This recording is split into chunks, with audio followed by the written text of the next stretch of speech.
بسم الله الرحمن الرحیم. عرض سلام و ادب و احترام خدمت همه طلبه معلمای عزیز.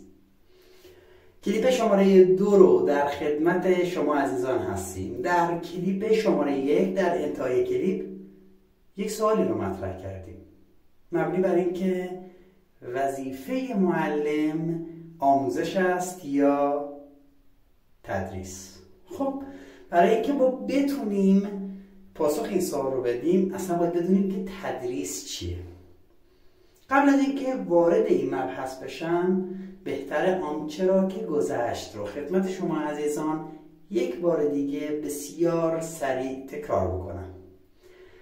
در جلسه اول که به صورت حضوری سعادت دیدار شما عزیزان رو داشتیم، در ابتدا خدمتتون گفتیم که قرار است در این دوره یک مهارتی رو شما کسب کنید و این مهارت عبارتند از توانایی طراحی یک سوال علمی از محتوایی که شما به عنوان معلم قرار اون رو تدریس بکنید. برای اینکه ما به این مهارت برسیم مباحثمون رو در 3 محور خدمت شما عزیزان مطرح خواهیم کرد. در محور اول یک سری واژه ها رو خدمت شما عزیزان مطرح میکنیم، اونها رو تعریف میکنیم و ارتباط اونها رو با آزمون و شیوه طراحی سوال بیان خواهیم کرد. چرا این محور رو داریم؟ تا اینکه ادبیات گفتمانی ما و شما یک ادبیات واحدی باشه. محور بعدی محوری هستش که ما در جلسه اول هم خدمتتون عرض کردیم که عامل اصلی برای طراحی علمی سوال این هستش که شیوه تدریسمون درست باشه. این هستش که انتظار ما از یادگیری دانش آموزانمون مشخص باشه. لذا در محور دوم ما شروع میکنیم در مورد روش تدریس، یادگیری و فلسفه یادگیری و اون انتظاراتی رو که ما میتونیم به عنوان یک معلم از دانش آموزانمون داشته باشیم رو خدمتتون عرض خواهیم کرد.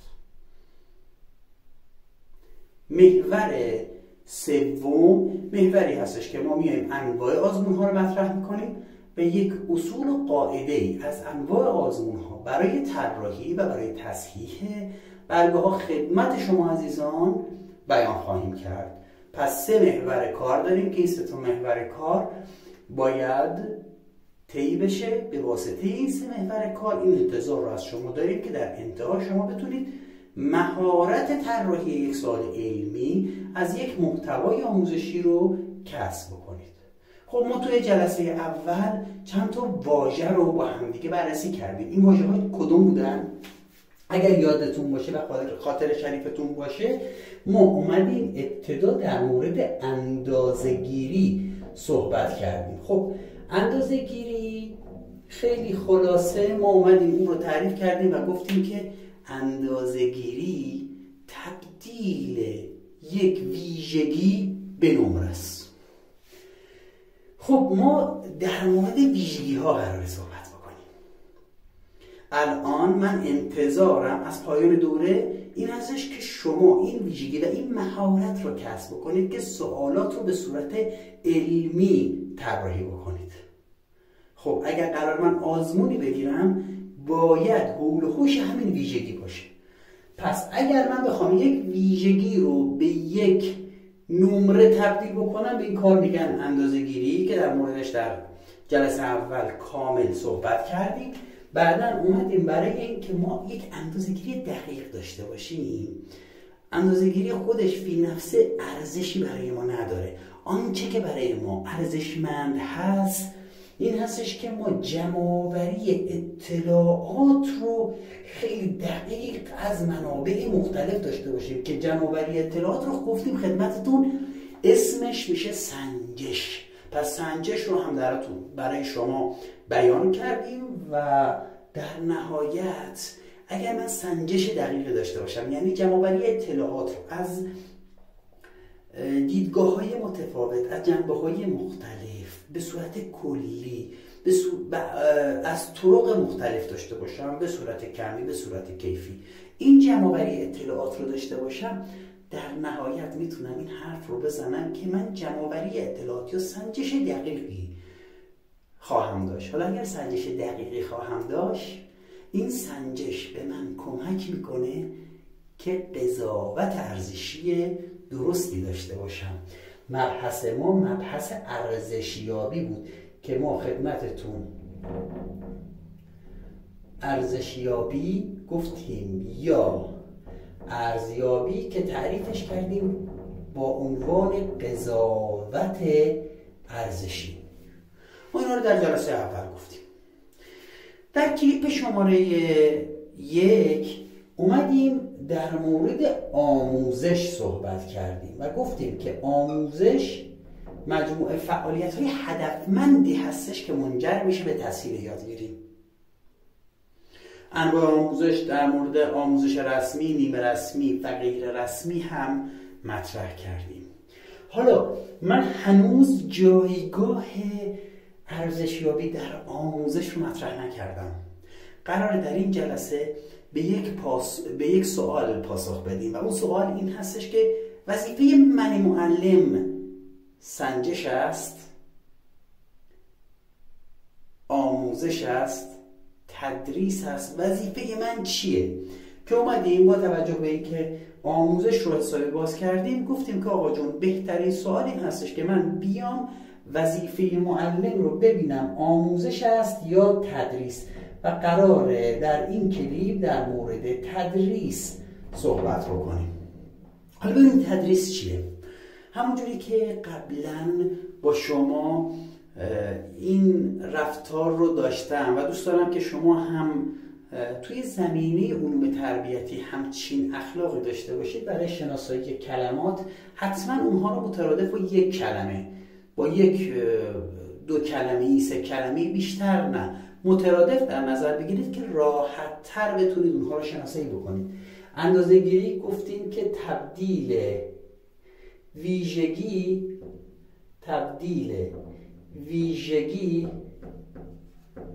به نمره بود. سنجش یعنی جمع‌آوری اطلاعات، ارزشیابی یعنی قضاوت ارزشی. از اسمش هم که قبلا به شما گفتم ارزش یابی یعنی یافتن، یعنی پیدا کردن ارزش. آموزش هم در موردش صحبت کردیم در کلیپ شماره 1 با عنوان فعالیت هدفمند. این فعالیت هدفمند باید منجر بشود به تسهیل یادگیری. خب حالا اگر تدریس رو بخوام بازش کنم، تدریس رو اگر بخوام با یک کلمه اون رو بیان بکنم، اینجوری صحبت میکنم که تدریس مدت زمانه. خیلی عجیب شد. چرا تدریس مدت زمانه؟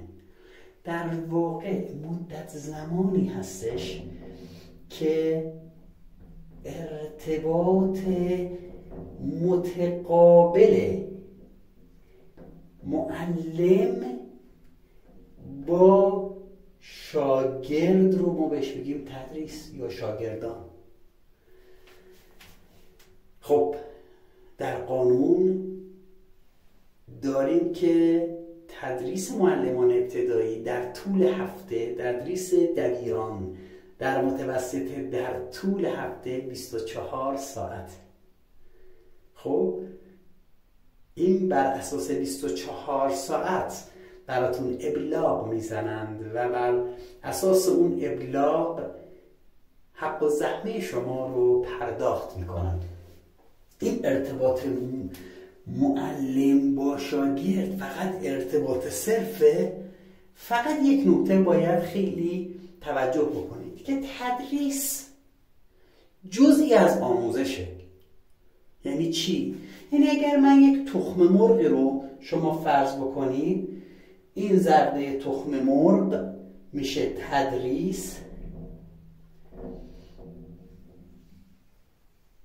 این میشه آموزش یعنی چی؟ یعنی تدریس جزئی از آموزشه. تدریس جزئی از آموزشه. پس این ارتباط متقابل معلم با شاگرد در حقیقت ارتباطی هستش که فعالیت هدفمند درونش هست و منجر میشه به تسهیل یادگیری. پس متوجه شدیم چه اتفاقی افتاد؟ تدریس ارتباط فیس تو فیس، چشم تو چشم با دانش آموزه. این ارتباط تو دلش فعالیت‌های هدفمندی داره که منجر میشه به تسهیل یادگیری. حالا وظیفه معلم آموزش است یا تدریس؟ اگر دقت بخواید بکنید که این سوال رو جواب بدیم، اگر شما نیروی آموزش و پرورش بودید بدون شک میگفتید آقا وظیفش تدریسه. گفتم چرا؟ گفتی به خاطر که آقا به من به اندازه اون 24 ساعت پول میدن. اگر من تو این 24 ساعت غیبت داشته باشم، من رو به خاطر همین 24 ساعت مؤاخذه میکنن. میخوام این رو جواب این سوال رو بدم. چجوری میخوایم بدیم؟ اول از همه بدونید شما عزیزان، معلم کارمند دولت. تمامی کارمندان دولت موظف هستند که 44 ساعت در هفته فعالیت داشته باشند. می‌نویسیم اینجا آقا تمامی کارمندان چند ساعت؟ 44 ساعت.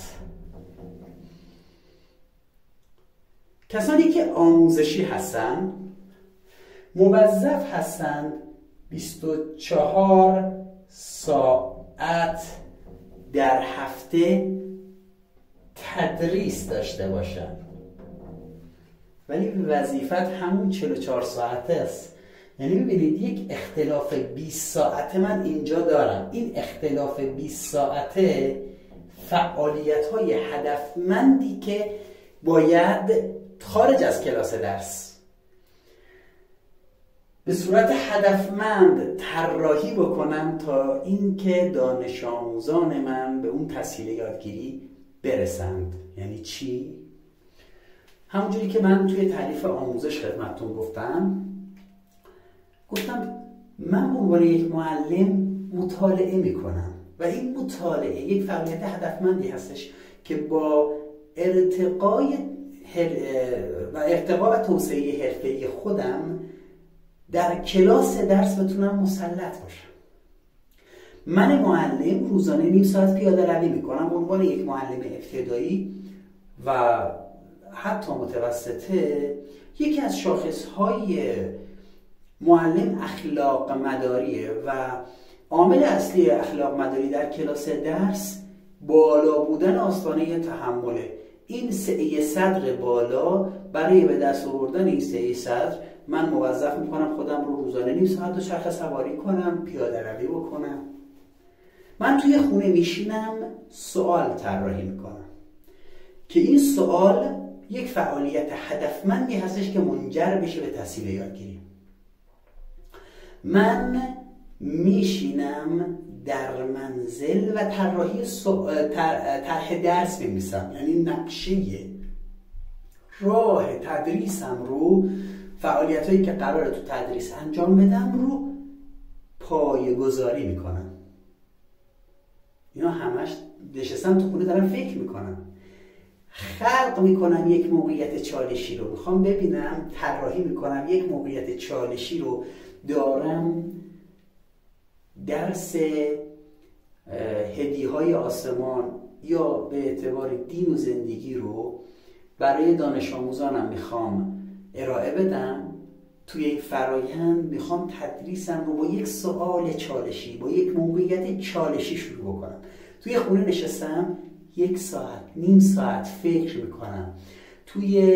عرضم به خدمتتون توی فضای مجازی میچرخم، چالش های روز رو استخراج میکنم، این چالش ها رو ارتباطش میدم با عنوان درس خودم. در حقیقت طرح درس دارم طراحی میکنم. اینا همش جزء فعالیت‌های آموزشه. پس در کل وظیفه معلم آموزش است. تدریس ارتباط متقابل، ارتباط فیس تو فیس، ارتباط چشم تو چشم معلم با دانش آموزاشه. لذا دقت بکنید، ما چیزی به عنوان تدریس مجازی نداریم. اصلا ما چیزی به عنوان تدریس مجازی نداریم، چون نمیشه فیس تو فیس، چشم تو چشم تدریس مجازی، یعنی این مجازی که اتفاق نمیافته. الان شما از قاب صفحه تاچتون دارید من رو مشاهده میکنید. من هیچ وقت اون برق نگاهتون در زمانی که یادگیری حاصل میشه رو نمیتونم ببینم. اون لذتی که از یادگیری در وجودتون متبلور میشه رو من نمیتونم ببینم. اصلا اگر چالش هایی برای شما توی ذهن شما ایجاد شد، این ارتباط متقابل وجود نداره. شاید بعدا یه سوال بپرسید. من از حالت نگاهتون، از حالت نشستنتون درک میکنم تا حدودی که خیلی این حدودش هم درصدش بالاست که میزان یادگیری شما چقدره. لذا ما آموزش مجازی داریم، چون فعالیت‌های هدفمندی هستش که ما سعی میکنیم تسهیل یادگیری اتفاق بیفته، ولی تدریس مجازی نداریم. وظیفه ذاتی من معلم آموزشه. یعنی من در منزل باید وقت بذارم برای طراحی سوالم، باید وقت بذارم برای طرح درس نوشتنم، باید در مورد انتظارات من معلم بعد از تدریس، از عملکرد دانش آموزان در موردش فکر بکنم، هدف گذاری بکنم. در مورد طراحی موقعیت‌های چالشی باید ایده پردازی کنم. در مورد طراحی تکالیف عمل کردی که به اون هدف مورد انتظارم، اون انتظارات شخصی خودم به عنوان یک معلم باید در مورد اینها فکر بکنم. اینها جزء وظایف ذاتی یک معلمه. معلمی که برای تدریسش بروز نباشد، معلمی که برای تدریسش از مثالها و مصداقهای بروز استفاده نکنه، یعنی این که آموزش رو درست نفهمیده. آموزش مجموعه فعالیت‌های هدفمنده که منجر میشه به تسهیل یادگیری. من برای بیان مثالی که با زیست بوم دانش آموزانم عجینی شده باشه، قابل فهم باشه، با سنشون، با شخصیتشون عجین شده باشه، این مطالب باید در موردش فکر بکنم در منزل قبل از اینکه ورود پیدا بکنم به کلاس درس. لذا وظیفه ذاتی معلم آموزشه. حالا یه خورده هنوز ما توی محور اول کارمون موندیم، یعنی هنوز تعاریف رو ما به اتمام نرسوندیم، ولی بیاید ببینید یه نکته بسیار قابل توجهی رو میخوام اینجا الان با شما در میون بذارم و اون نکته اینه. ببینید، ارزشیابی یا قضاوت ارزشی. اگر قضاوت ارزشیت تلفیقش بکن بی زحمت با فعالیت‌های هدفمند که منجر میشه به تسهیل یادگیری. اگر ارزشیابیت برای یادگیری باشه، جزء آموزش. ولی اگر ارزشیابیت از یادگیری باشه، جزء آموزش نیست. یعنی چی؟ ببینید الان مطلب اون چیه که آقا ارزشیابی، سوالی که میخوام مطرح بکنیم اینه: آیا ارزشیابی همون اون قضاوت ارزشیه. من این قضاوت ارزشی رو آقا قسم میخورم آمنت بالله از راه سنجش میخوام به دست بیارم. سنجش یعنی جمع‌آوری اطلاعات در مورد این دانش آموز از راه‌های مختلف به صورت‌های مختلف. میخوام قضاوت ارزشی بکنم آقا این ارزشیابی آموزش هست یا آموزش نیست. میگن آقا جون یک واقعیت رو توی ذهنت بپرورون و به من بگو که آیا قرار این ارزشیابی که شما انجام میدید کمک بکنه به یادگیری؟ در حقیقت میتونیم بگیم که این ارزشیابی برای یادگیریه که من وقتی متوجه میشم دانش آموز قسمت‌هایی رو متوجه نشده و برای فهم این قسمت‌هایی که متوجه نشده شروع میکنم به برنامه ریزی مجدد، به این میگن ارزشیابی برای یادگیری و جزء آموزش. ولی اگر نه، من به عنوان یک معلمی که معمولا حالا میرسیم انشاءالله تو جلسات بعد، به عنوان یک معلم رفتارگرا فقط و فقط هم غمم این باشه که آقا دانش آموزم از نمره درس دین و زندگی 17 گرفته از 20 به میزان 17 نمره یاد گرفته، فقط ارزشیابیش یعنی پیدا کردن ارزش از میزان یادگیری ها باشه، خب در این نگاه این فعالیت هدفمندی برای تسهیل یادگیری نیست. پس نمیتونم بگم ارزشیابی جزء آموزشه. در فلسفه جدید علوم تربیتی باید ارزشیابی رو برای یادگیری در نظر بگیرید. ارزشیابی در فرایند یادگیریه. خب روی این مانور بدیم، روی این محور مانور بدیم. خب از اونجایی که حجم کلیپ ها من خیلی دقت میکنم که خدای نکرده بیشتر از 25 دقیقه نشه، بالاجبار هر 25 دقیقه رو یک کلیپ برای شما در نظر میگیریم که هر 4 کلیپ، هر 5 کلیپ رو به عنوان یک جلسه آموزشی در نظر بگیریم. خب یه خصلتی من دارم توی کلاسایی که به صورت حضوری با دانشجویان عزیز برگزار میکنیم، هر 20 دقیقه این رو اگر شما هم بتونید کار رو انجام بدید عملکرد خوبی داره و رضایت بخش خواهد بود برای مخاطبینتون که دانش آموزانتون باشن. آنچه که گذشت رو یک جمع‌بندی میکنیم. ما یک سری واژه ها رو تعریف کردیم. اندازه‌گیری، تبدیل ویژگی به نمره، آیا تسهیلی در یادگیری خواهد داشت؟ روش فکر کنید فقط در همین حد. به خاطر همینم فلسفه جدید اندازه‌گیری رو جزو فرایندهای یادگیری نمیدونن.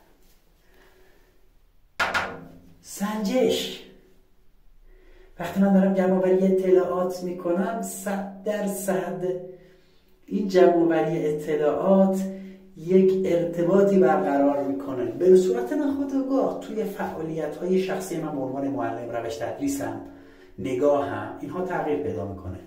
پس سنجش میتونه جزء آموزش باشه. یعنی شما خواهشاً با این نگاه همه اینها، یعنی همه این واژه‌هایی که دارم می‌نویسم واژه‌هایی هستش که میتونه جزء آموزش باشه، به شرطی که نیتتون رو صاف کنید. یعنی چی؟ نیتتون این باشه که کاری بکنم که منجر بشه به تسهیل یادگیری. خب ما آنچه که گذشت یک سری واژه رو تعریف کردیم، یک سوال رو گفتیم و این که وظیفه معلم آموزشه یا تدریس، فهمیدیم آموزشه. خب حالا بعد آموزش یعنی 20 ساعت فعالیت باید برنامه‌ریزی بکنیم. فقط یک نکته رو داریم به شما میگیم توی این جریان که این 20 ساعت در طول هفته باید در مورد نحوه طراحی سوالتون قشنگ یک سهمی از این 20 ساعت شما در نظر بگیرید. انشالله که موفق و مؤید باشید.